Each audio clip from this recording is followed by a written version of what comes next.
Hi, good morning. స్వర్గం, నరకం. మనం కొన్ని పనులు చేస్తుంటాం. చేసినప్పుడు నాకు ఈ శిక్ష ఎందుకు వచ్చింది, వాడికి ఎందుకు మంచి ఫలితాలు వచ్చాయని చాలా ఆలోచిస్తుంటాం. శిక్ష వచ్చిందంటే దానికి ఏదో ఒక కారణం అయి ఉంటుంది. దాన్ని బట్టే ఆ శిక్ష నిర్ణయించబడుతుంది. మంచివారికి, కార్యాలు చేసిన వాళ్లకు వారికి మంచి పుణ్యలోకాలు లభిస్తుంటాయి. అట్లాగే ఒక వీధిలో ప్రతిరోజు ఒక భిక్షగాడు అడుక్కుంటూ ఉంటాడు అన్నమాట. ప్రతి ఇంటికి పోయి అడుక్కుని జీవనం కొనసాగిస్తుంటాడు. ఒకరోజు ఆ భిక్షగాడు ఒక ఇంటికి వస్తే ఆ ఇంటి తల్లి ఏం చేసిందంటే, బయట ఆడుకునే అబ్బాయి పిలిపించి తన దోసిల్లో బియ్యం తీసుకొని ఆ అబ్బాయి దోసిల్లో పోసి, నాయన ఇది ఆ బిచ్చగాడి సంచిలో పోసి నిన్ను దేవుడు మంచిగా చూడమని చెప్పు అని లోపల అనుకొని పోయి నాయన అని అంది. అలాగే ఆ పిల్లవాడు ఆ బియ్యాన్ని భిక్షంగా వేస్తూ తన తల్లి చెప్పినట్లుగా సంచిలో పోసాడు. నెక్స్ట్ మళ్ళీ ఇంకో ఇంటికి వెళ్ళాడు. అక్కడ ఏం జరిగింది, ఒక తల్లి, ఓ మహిళ తన బిడ్డకు చెప్పింది, ఒరే నాయన అక్కడ బియ్యం ఉంది, నీ పిడికిల్లో తీసుకొని వెళ్ళి ఆ బిచ్చగాడికి బియ్యం వేయి నాయన అని చెప్పింది. కొన్ని రోజుల తర్వాత ఆ ఇద్దరు మహిళలు చనిపోయారన్నమాట. మొదటి మహిళ స్వర్గానికి వెళ్ళింది, రెండవ మహిళ నరకానికి వెళ్ళింది. అప్పుడు అనుకుందట, అదేంటి మేము ఇద్దరం సమానంగానే వేశాం కదా బిచ్చగాడికి బియ్యము, మరి నేనెందుకు నరకానికి పోయాను, ఆమె ఎందుకు స్వర్గానికి పోయాను అని. అక్కడే ఉంది తేడా.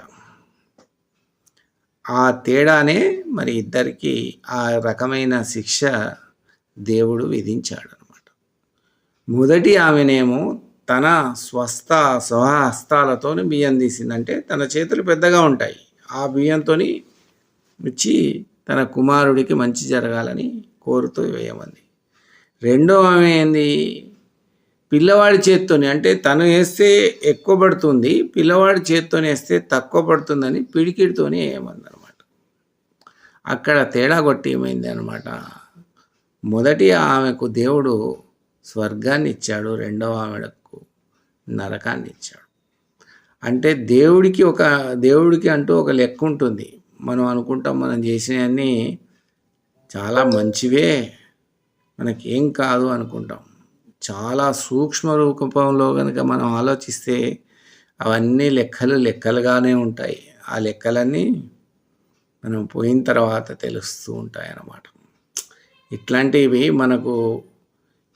మన పూర్వీకులు చెప్తూ ఉంటే మనకు పిల్లల్లో ఈ భావన కలిగిస్తే, ఏది మంచి ఏది చెడు అనేది తెలిస్తే సమాజం కూడా చాలా బాగుంటుంది. దాన ధర్మాలే కానీ, ఇతరులకు సహాయం చేయటమే కానీ, మంచి బుద్ధి ఉండటం కానీ, మోరల్ వాల్యూస్, ఇది ఒక రకమైన ఎడ్యుకేషన్, మోరల్ ఎడ్యుకేషన్ అని మనకు ఆల్రెడీ మన కరికులం లోపల ఉన్నాయి. కానీ మనకు సరైన టీచర్ లేక అక్కడ పిల్లలకు చెప్పలేకపోతున్నారు. మా చిన్నప్పుడు రామాయణ మహాగాథలు, తర్వాత మహాభారతము, పోతన రాసిన భాగవతం, ఇవన్నీ విన్నాం కాబట్టి కాస్త కొద్దిగైనా, మరీ అంత లేదు, కొద్దిగైనా నాలెడ్జ్ ఉంటే ఇది మంచిగా ఉంటుంది, ఇది చెడుగా ఉంటుంది, సమాజంలో ఇట్లుండాలి అని మనకు తెలిసేది.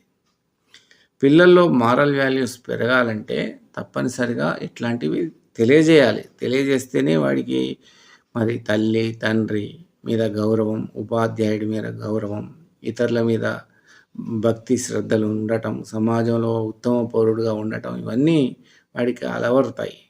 కాబట్టి కరికులం కూడా చాలా ఇంపార్టెంటు. ఇట్లాంటి గాథలు వినిపిస్తేనే పిల్లల లోపల అవి నాటుకుంటాయి. మొక్కై వంగనిది రానై వంగదు కదా. చిన్నప్పుడే వాళ్ళను వంగించాలి.